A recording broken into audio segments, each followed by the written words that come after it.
When we advise companies, usually one of the big things that we do is that we come in and sit down with them to understand what that structure looks like.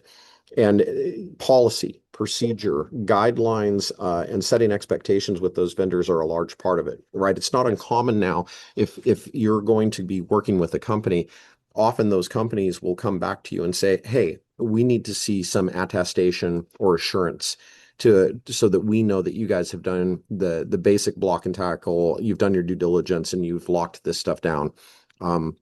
We are working with an organization that we're doing pen testing with right now, and they're using third-party developers to write their software and their code. Some of this is being done offshore, but the company themselves are doing a really good job because they're doing static and dynamic analysis against those applications to ensure that there aren't vulnerabilities or weaknesses that they may not be aware of.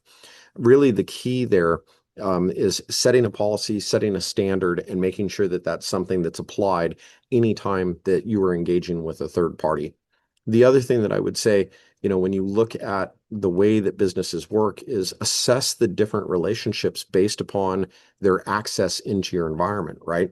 You can have a third-party relationship with a software vendor, and it doesn't mean that they're ever going to need access into your environment or your network. Maybe their whole thing is they just sell you a piece of software, you're installing and maintaining that software, and that's what's helping run your business.